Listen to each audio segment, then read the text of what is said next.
Welcome to Climate Channel News and Current Affairs. Today I have with me Mr. Nathaniel Smith, who is a parliament member of Toronto. He is a parliament member of basically BCS East York, the important area of Toronto City. And Mr. Nathaniel, he is running for two term. This will be I'm in my third term now. Third term now. Yeah. And okay, best wishes for you. Now we are going to talking about your leadership. I know you are running for Liberal Party of Ontario leadership. How is going it? So we are in an exploratory phase because there's no official race underway just yet. So I've been traveling since October. I've traveled started in Sudbury, Thunder Bay. I did a northern tour of Kenora, Sioux Lookout, Dryden. I've been all over southwestern Ontario, from Niagara to Kitchener, Waterloo to Windsor, and everywhere in between. We've done an eastern tour to Brockville. I've been on Zoom calls all across the province as well, which has been a little bit easier to reach every corner of the province. And we had a great convention in Hamilton and really made a number of positive changes for our party. And now I'm back on the road. So I'm back to Northern Ontario, back to Southwestern Ontario. And the goal here really is to build our Liberal Party to every corner of the province again. And hopefully we're in a place when the race officially opens up sometime maybe next month or the month after, we'll see. The new executive is working on that. We'll be in a position to officially launch. Right now, we're really focused on, can we build the kind of serious team, credible team in every corner of the province that this party deserves and that the province deserves? Maybe it is public question. You are working for federal government. You are a member of parliament 3 times. Yeah. Why you are going to Ontario, provincial level? Why you are working for provincial level? Yeah, people have wondered, am I taking a step down? But I don't want to say it is a step down. It is another area of politics. And it comes back to that core question. How does one make the biggest difference with the time that one has? My parents were both teachers, and my first experience in politics was actually at the provincial level. It was in the Harris years, and I saw, for better and in that case worse, the difference that politics can make. Well, fast forward to 10 years ago, and I had been practicing law. I'd studied politics and constitutional law for a long time, and Justin Trudeau came along. We had a very frustrating conservative majority government. We had a Liberal Party that was in 3rd place in need of that generational serious renewal. And Trudeau called for doing politics differently. He called for younger people to get involved in politics. He called for politics that said, you don't always have to agree with the party. You're there to represent your community in the strongest way possible. And I was 29 at the time when I was thinking about running the nomination. I thought, this is the best way that I can make a difference, help to rebuild the Liberal Party, including here in Beaches East York, and to really make a positive difference in federal politics. Now, talk about today. All of the parallels that drew me to politics in the first place and federal politics actually apply at the provincial level. We have a Liberal Party in 3rd place in need of that serious renewal, and we have a very frustrating conservative majority government that isn't delivering on healthcare, isn't delivering on education, isn't delivering affordable housing. The big picture challenges that we face here in the province of Ontario, our government is not delivering on. And so that core question, how does one make the biggest difference? Find me a bigger difference. Okay, just I can refer you from your talking. Ontario is going down. We have seen last 2 election result. It is unexpected and it is unwanted result. What is your specific plan? How you can build the Ontario for Liberals? How you can rebuild Ontario for the people? A few different ways, and I think it is back to basics in many ways. There is no substitute for the hard work. It's why I've been traveling the province.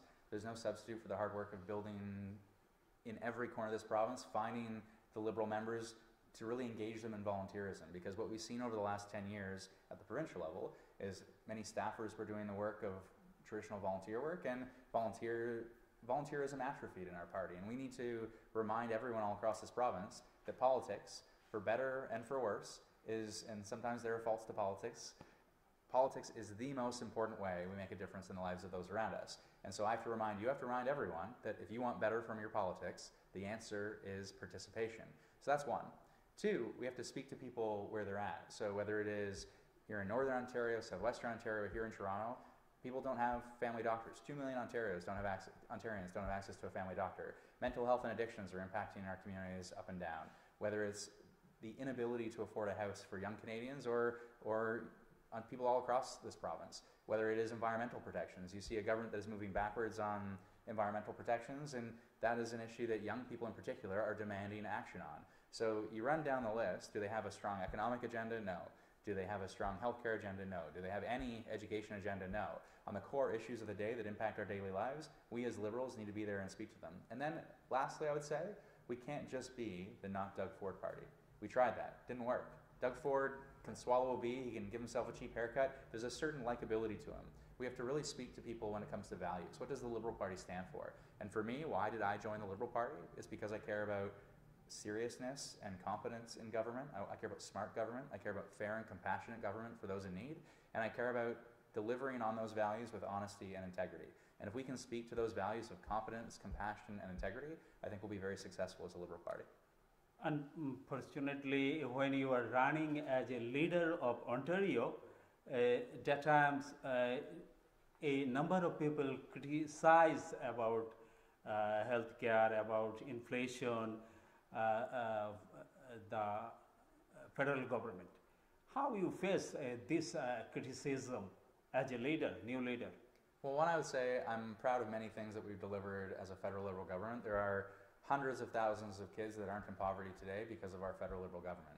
At the New Year's levy we hosted with other elected officials here in Beaches, East York, I had a woman come up to me and say, I used to pay $3,600 a month in childcare for my 2 kids. I'm now paying $1,600 a month, and that's because of your government. And so on core affordability issues, and we're delivering on dental care right now, but you run down the list and there's been a ton of progress. You think we're on the climate change channel. You look at the progress we've made on climate change. Yeah. Whether it is slashing methane emissions, whether it is investing in public transit, whether it is the strong price on pollution, whether it is phasing out coal-fired electricity all across this country. Do you think current budget will help to move forward? There's no question. You had the David Suzuki Foundation, Clean Energy Canada, the Climate Institute. You had all of these actors, the Pembina Institute. You had all these actors who care about climate that came out saying, this is a really strong budget that is going to deliver a clean future, and recognizing this isn't just about protecting our planet, it's also about creating clean jobs today, and it's about making sure that we're reducing people's home energy bills. So we can deliver affordability, create jobs, and also protect the planet at the same time with the right policy mix. And there was $21 new billion spending specifically to encourage and incentivize job creation in the clean economy. So you run down the list, and actually there's an area where, has the federal government been perfect? No, more can be done on housing, more can be done on lifting people out of poverty who are people with disabilities. So there's more unquestionably that can be done. I was just speaking to people, a woman involved in, she's the special interlocutor around unmarked graves, and a core element of reconciliation. There's still more work to be done to lift people up all across this country, including Indigenous people. But there's also been a ton of progress. And so I think I can point to the fact that we have a very strong record at the federal level. I can also point to the fact that I haven't always agreed with the government. And so I've always been a backbencher, and I have a reputation for being more independent-minded, being a bit more thoughtful, I like to think, in politics. And I'm going to bring those same values and sometimes ideas to people like this type of people who are thinking independently. I think overwhelmingly, do people trust in politics? Not enough, I would say, right? Not enough. And why is that? Because sometimes we revert to the same talking points. We recite the same canned speeches that we're given to recite, and people vote how we're told to vote. I have not done that over my 7.5 years in politics. Every speech I've ever given in politics is one I've written myself. Every vote I've taken has been one that I've considered carefully, including with the input from constituents, including with the input from experts. I haven't always agreed with the party. And overwhelmingly, what do I want out of politics? I think it's the same what most people want out of politics. You're going to have someone who represents you, who's going to tell it like it is. You aren't going to agree with everything that one party does. You're not going to agree with everything that your representative does. But collectively, do you think this person is responsible, is competent, is compassionate, carries themselves with honesty and integrity? And those are the values I want to see in my politics, and I hope those are the values that I've carried myself with over these last 7.5 years. You are working for citizen of Ontario as well as the Liberal Party members.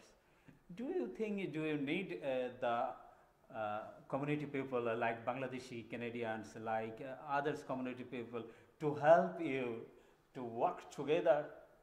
Unquestionably, yes. So my politics, the success of my politics, has really depended upon me being strongly invested in our community. And whether it is through funding supports, whether it's Canada Summer Jobs, whether it is funding supports through the Disability and Accessibility Fund, whether it is funding supports through supports for seniors through New Horizons. Supporting local organizations, including in the Bangladeshi community, has been really important.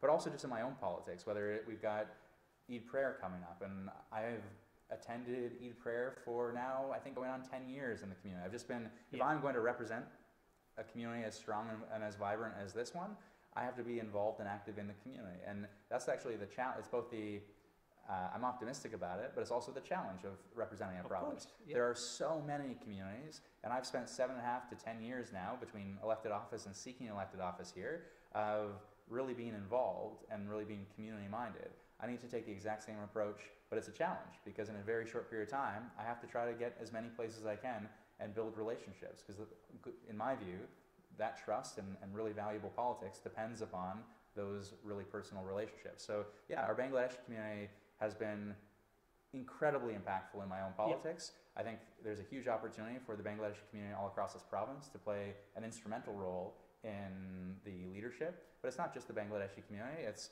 you know, we have a really vibrant Tamil community in Scarborough. We have a very vibrant Sikh community across the GTA.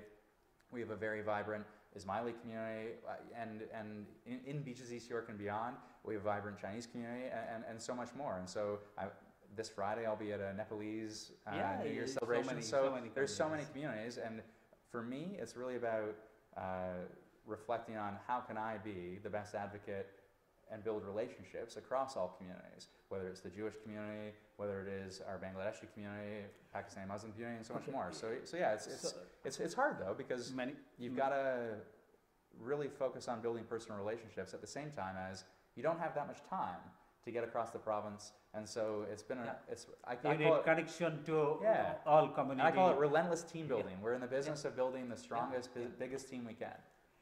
In this situation, do you think the Bangladeshi community need more support for you? And another way, the Bangladeshi young are rising. Yeah, and Bangladeshi community, you have to must say vibrant community, your area and others area, near area. Do you think Bangladeshi young need to more involved in politics, and how can you help to build this network for Bangladeshi community? So I'd say a few things. One, I've been lucky to be the chair of the Canada-Bangladesh Friendship Group since 2015. I've recently stepped down in order to pursue this provincial leadership role. But we sat down at one point and we said, what are our objectives to really properly represent the Bangladeshi community? One is, many people were asking, recognize International Mother Language Day officially on behalf of the federal government. So there's a bill in Parliament that we're passing, we're going to get that done. And I was one of the first in Parliament to raise my voice for Rohingya refugees. Why? Because I had a constituency in the Bangladeshi community that was calling for that action and to be the best representative I could. As well as you was a chairman of Bangladesh Caucus in Canadian Federal Parliament. Yeah, well, as much as we can have a Bangladesh Caucus without Bangladesh MPs, but anyone who represented a strong Bangladeshi constituency was invited to be a participant in this friendship group. And so we delivered as a government to support Bangladesh and to support Rohingya refugees. On trade, we've encouraged, and it was only actually until the conflict with China and where China weaponized trade against us that there was a much more of a receptiveness from the International Trade Minister on encouraging and promoting trade with Bangladesh. And lastly, the SDS, the Student Direct Stream. The change hasn't been made yet, but I've spoken directly with the Minister about ensuring that we are treated It is another strong question. Yes. You was a chairperson of Bangladesh Caucus, and you are running 3 times a area where live in lots of Bangladeshi. Yes. How you work for the student?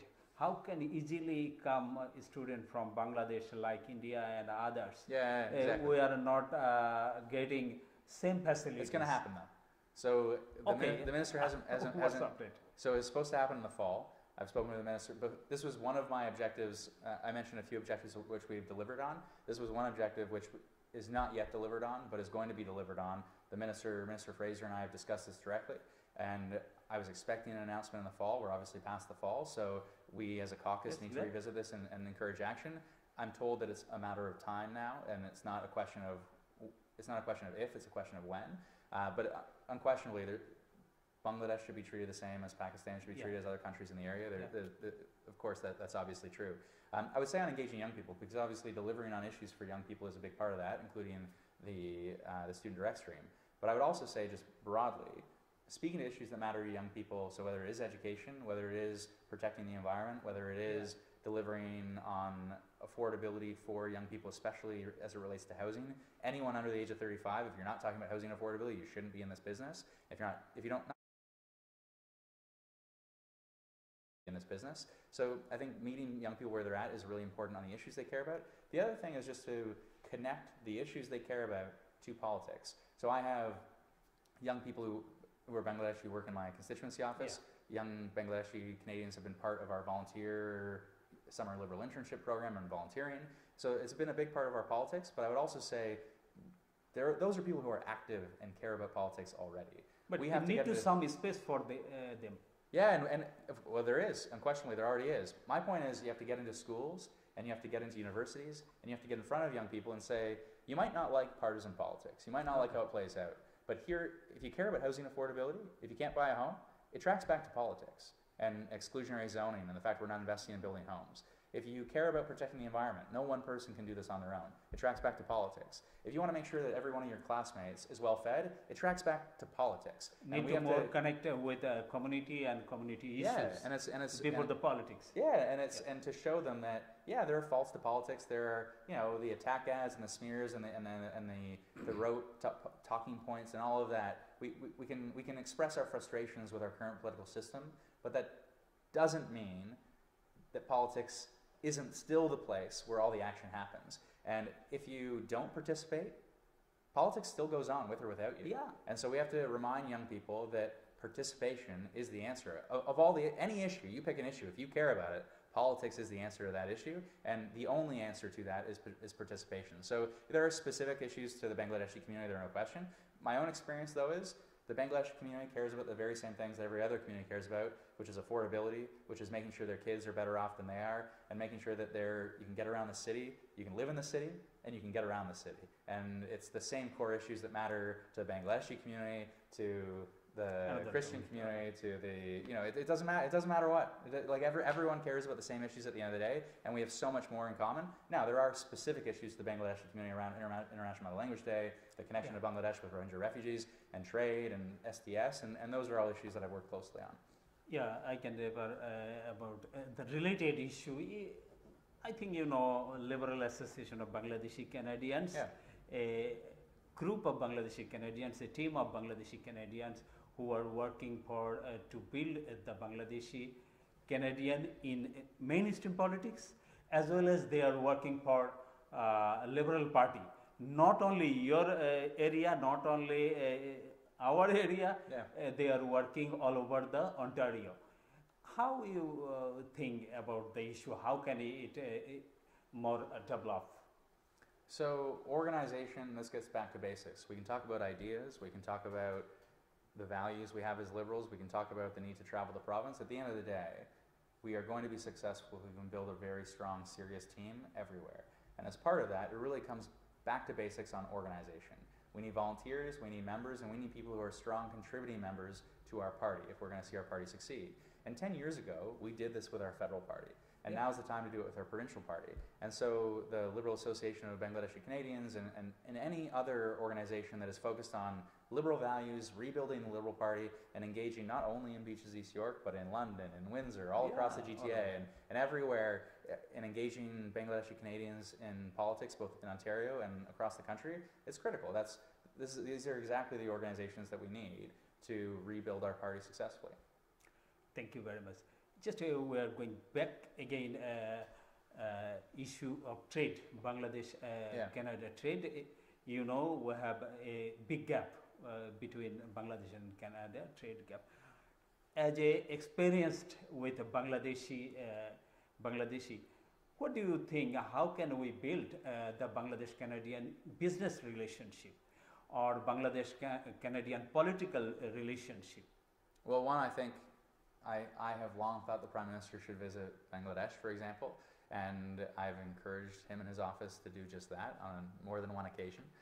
So that's part of it. That's not the only part of it. I think we also have to empower Canadian businesses. I've met with the canola producers, for example, and said, look, we're doing 10 times the business in Pakistan that we're doing in Bangladesh, and we're doing much more business in China. At the end of the day, there's a much more solid, stable ally in Bangladesh here to do business with, and it makes eminent sense that we would ensure we increase our trade on the canola side. Now, that would probably require a crushing facility in Bangladesh to make it happen, so there are some mechanics that are required on the Bangladeshi side, but still there's a huge opportunity there.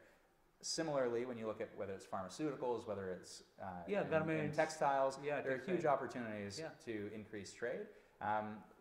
It does take individual entrepreneurship to really unlock that kind of trade, and I know there are so many entrepreneurial Bangladeshi Canadians who have businesses in Bangladesh, businesses here in Canada, family in both places. I've even met MPs in Bangladesh who have families here and connected. There are so many common connections between our two countries. I think we just have to take that on as a country, but I would also say, and what I'm really interested in provincially, provinces have a lot to say on this front too. So when you look at Saskatchewan sends trade delegations to Bangladesh, and they have incredible trade with Bangladesh, particularly in the pulses. So if I was premier, for example, one would be able to tap into those relationships and really have a trade focus even there and say, as part of our economic agenda, we're going to continue to export goods, and Bangladesh is going to continue to be a powerful ally.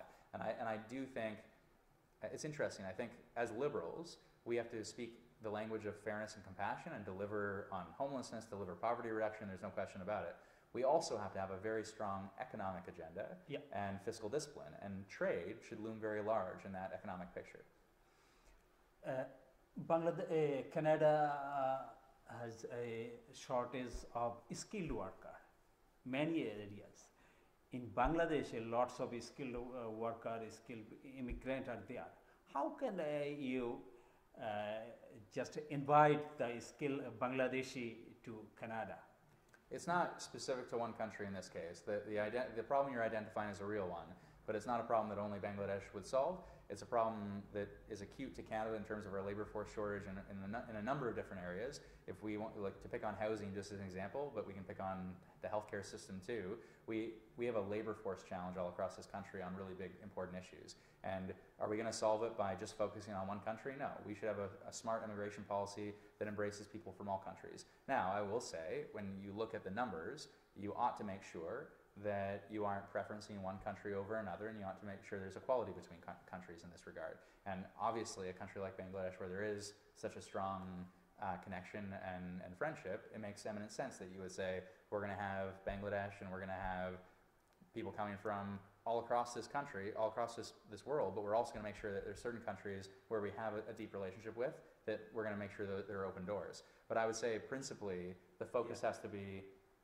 from a Canadian perspective, the focus has to be, where are there shortages in skilled workers, in what regions, and what demographics, and what trades, and how do we fill those based on skilled workers across the globe.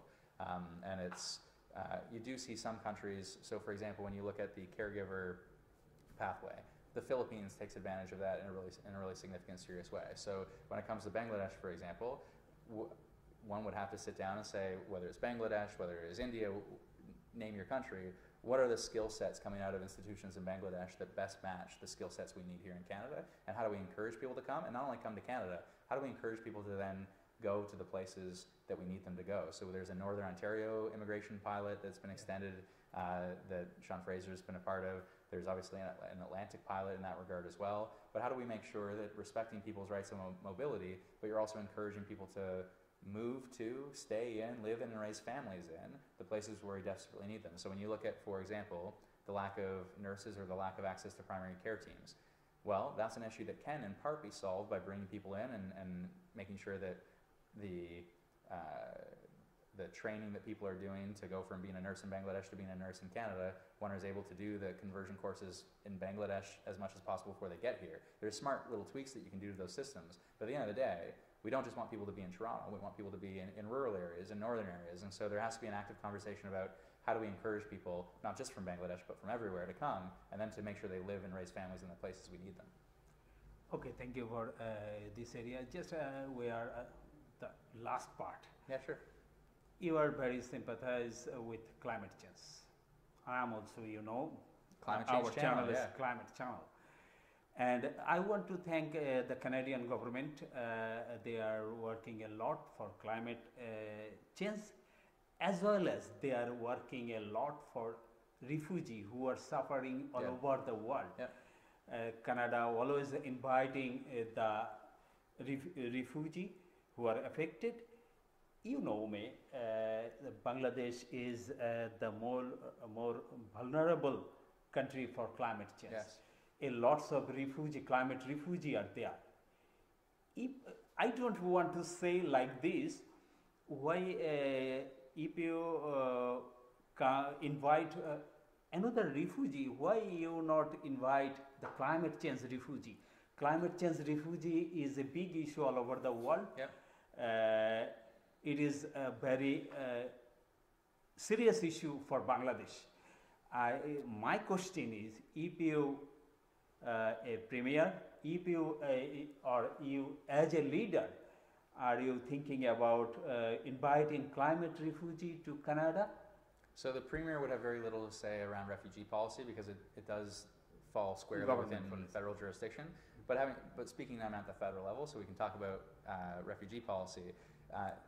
The policy squarely is we set targets and so of the global target, we have a very high target now of 50,000 plus refugees that we want to bring into this country. And look, there's not only a compassionate angle to this, there's obviously, we talk about skilled workers, we talk about you look at the history of the refugee intake programs that this country has had, and it's been net benefit to this country. So there's a reason to defend strong refugee policies. Having said that, we do not determine who is and isn't a refugee. So it is ultimately the UNHCR that determines who is and isn't a refugee. And look, I don't want to dismiss the notion that there are going to be climate refugees. And so you look at the risk that Bangladesh is at when you look at rising sea levels and unchecked climate change, there is a massive risk there. We are not at a place yet, though, where I think anyone in Bangladesh is going to be able to attend at a UNHCR camp and say, I'm a climate refugee and I need to come to Canada. And so that conversation may develop as far as it goes, but it would be our international partners that determine who refugees are. Then we have a queue here in Canada, we have our targets that we bring in, and we wouldn't generally, now there are certain acute issues that do arise, Afghanistan, Syria, Ukraine, and so there are certain acute issues that do arise that then can set certain priorities over and above the normal queue. But generally speaking, you would have your typical queue, and it would be based on UNHCR assessments of who is and who isn't a refugee. Just I want to say not only the Bangladesh, I want to say how the Canadian government will just recognize the climate refugee. If you think climate refugee a issue, you can invite them. It is not only for Bangladesh, it may be India and it may be Caribbean refugee. But you do need you have to think about climate refugee. Yeah, but you do need an international partner to make those determinations ultimately, right? So I think the conversation really ought to be at the UNHCR level to say, we care, we recognize the reality of climate change, we recognize the real risks around climate change. Same, I've got a bill in Parliament right now about recognizing pandemic risks and reducing those pandemic risks. These are major existential challenges, and if we don't address them head on now with urgency, we're going to have lasting consequences down the road. Now, when it comes to climate refugees, it really is a conversation with the UNHCR to say, how are we going to put a process in place where people are able to be accepted and legitimately accepted and registered as climate refugees? And what does that process look like? What's the definition? What is the assessment of it? Who is doing the assessing? But I think there's an active conversation that needs to be had there, because unchecked climate change, and we aren't yet in a place where the world is doing enough to check the worst of climate change. And we are going to be in a situation with rising sea levels where certain countries, particularly island nations, but also coastal nations, are going to be deeply and negatively impacted. Okay, my issue is I born in Bangladesh, who is vulnerable for climate change. Yeah. I live in Canada, who is sympathize for climate change. Yes. Okay, do you have any suggestion for Bangladeshi Canadians how they adopt the Canadian mainstream? And do you have any suggestion, just any desire for leadership? It is last. Well, First one is, do you have any suggestion for Bangladeshi community to adopt mainstream? to adopt mainstream. Adapt mean just maybe one Bangladeshi candidate fight for MPs. Oh, I Right, see. but, like- Yeah, okay. So, look, we have, there's a Bangladeshi MPP here in Ontario, in Scarborough Yeah, Southwest. We do not have a Bangladeshi member of parliament. I hope when if I'm successful in this race for the provincial leadership, when it opens up, and when there is ultimately a nomination here federally, whether because I'm successful in a provincial race or because I'm stepping out of federal politics if I'm unsuccessful, and I'm not going to run federally regardless. Okay. I'm committed all in on the province, or I'm going to take a bit of a break from politics. Either way, when I step away from this role, there's going to be a nomination. I have a young staffer in my office, Tanvir, who I think would be an incredible member of parliament.